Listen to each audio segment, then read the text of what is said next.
Shalom, shalom.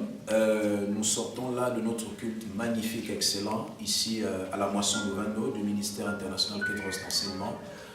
Il était question aujourd'hui d'étudier un texte très important, le texte de l'apôtre Paul à son fils Timothée. Dans cette épître, l'apôtre Paul, qui est une épître pastorale, il s'adresse à son fils Timothée, qui est normalement un pasteur d'église. Et lorsqu'il commence à enseigner Timothée, à parler à Timothée, il lui donne un certain nombre d'instructions auxquelles il fallait qu'il puisse se conformer pour pouvoir diriger l'église d'Éphèse où il était le pasteur local. Le texte de base ce matin était tiré de 1 Timothée au chapitre 4, verset 12. Lorsque l'apôtre Paul écrivant à son fils Timothée dit que personne, mais je dis bien personne, ne méprise ta jeunesse. Mais sois un modèle, par contre, pour les fidèles dont tu as la direction, en parole, en conduite, en amour, en foi et surtout en pureté.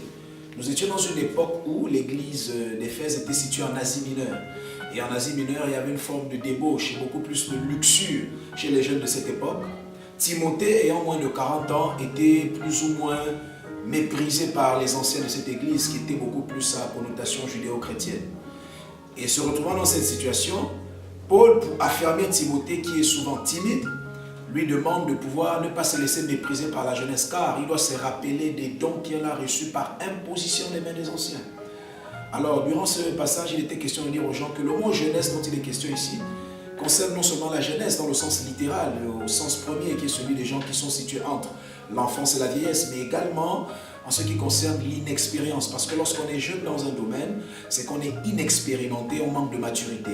Que personne ne méprise ton inexpérience, toi qui es plus âgé, que personne ne te méprise, toi qui es jeune, si tu es entre l'enfance et la vieillesse. Mais surtout, tu dois prendre conscience du fait que ce que l'Éternel a mis en toi peut te permettre d'exercer son ministère, quel que soit ton âge. Et nous avons élaboré 2 points majeurs. Le premier point était celui de dire que personne ne doit mépriser ni la jeunesse, ni l'expérience, ni l'inexpérience de quelqu'un. Et le second point, il était divisé en plusieurs sous-points. Le second point, il était sois un modèle pour ta société. Parce que nous, chrétiens, avons tendance à penser que les regards du monde et les regards des gens sont seulement à l'église. Non, les gens dans le monde nous regardent. Les gens au travail nous regardent, les gens à l'école ou à l'université nous regardent.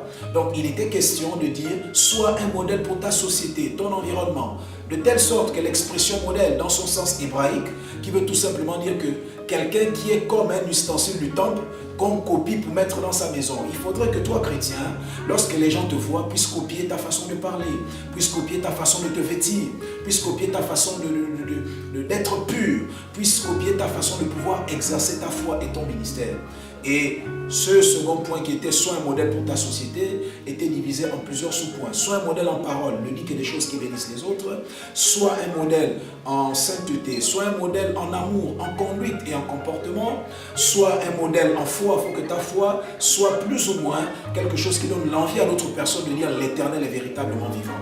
Et à la fin, nous parlons d'un modèle de pureté. Pourquoi la pureté? Parce que c'est cette pureté-là qui nous permet de demeurer plus ou moins propre devant le Seigneur et d'avoir de la puissance dans ce que nous faisons pour sa gloire. Et à la suite, le peuple a été édifié sur cela et nous avons terminé par un moyen mémotechnique. C'est quoi ce moyen mémotechnique? Il était question de lever sa main droite ou gauche plus ou moins et de le faire avec les 5 doigts de la main. Nous avons défini le modèle en parole, car la parole est l'un des aspects de la vie qui peut toucher tous les domaines de notre vie. Ce que nous disons affecte tous les domaines de notre vie. Et nous avons dit que le majeur, qui était le symbole de la parole, peut toucher les 4 autres doigts. Nous avons utilisé l'index, qui est le doigt qui montre la direction. Ainsi, toute personne qui a un bon comportement va aller dans les plus grandes directions de sa vie. Il ira très loin dans sa vie. Et nous avons dit le majeur, qui est le plus long doigt de la main, symbolisait l'amour, la charité, car la Bible nous enseigne, par les écrits de l'apôtre Paul à l'église de Corinthe, que l'amour est la plus grande des choses, car lui-même Yahvé, il est amour. Donc, l'amour était ce majeur qui doit dépasser tous les autres doigts. Nous devons plus être des modèles en amour, en charité. Pourquoi? Savoir donner aux autres des choses de valeur, savoir donner aux autres des choses qui font du bien. Et ensuite, nous avons dit soyons un modèle en foi. Pourquoi? La foi, c'est ce qui nous fait adhérer au discours de Christ, qui nous fait adhérer à notre foi. Donc, la foi est le symbole de l'alliance, qui est l'annulaire. Là, on met l'alliance, qui est l'alliance qu'il y a entre l'homme et le Seigneur. C'est par sa foi qu'on peut être en alliance et être un modèle. Et ensuite, nous avons choisi l'auriculaire, qui est le plus petit doigt de la main, mais c'est le doigt qui nous sert à nettoyer les oreilles. Et l'auriculaire symbolise la pureté. De la même manière que nous nettoyons nos oreilles, nous devons être des modèles en pureté pour que lorsque les autres nous voient, ils aient envie de voir comment Christ peut nettoyer leur vie. C'est sur la base de ces moyens mémotechniques que le peuple a pu recadrer, ressaisir et pouvoir garder le message au travers de ces 5 doigts de la main. Car nous ne voulons pas aujourd'hui avoir dans ce pays, et comme dans l'Afrique et tout partout ailleurs dans le monde, des gens d'ailleurs qui nous inspirent. Nous voulons avoir des chrétiens qui doivent être des modèles. Nous voulons avoir des jeunes modèles. Nous voulons avoir des papas modèles. Nous voulons avoir des serviteurs de Yahvé modèles. Nous voulons avoir des serviteurs du Seigneur qui montrent l'exemple.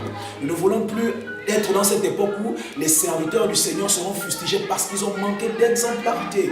Donc c'est la raison pour laquelle nous avons compris que non seulement la jeunesse au sens littéral, mais aussi toutes les personnes inexpérimentées n'ont pas à se morfondre. Car l'Éternel qui les a appelés, qui les a amenés en Christ, qui leur a donné une charge, un domaine dans lequel ils doivent exercer, ce Seigneur-là fera en sorte qu'ils soient des modèles. Mais pour être ces modèles-là, nous avons besoin de rester attachés au Seigneur et surtout nous confier en lui. Car de notre propre force, nous ne pouvons rien, nous avons besoin de l'aide du Saint-Esprit.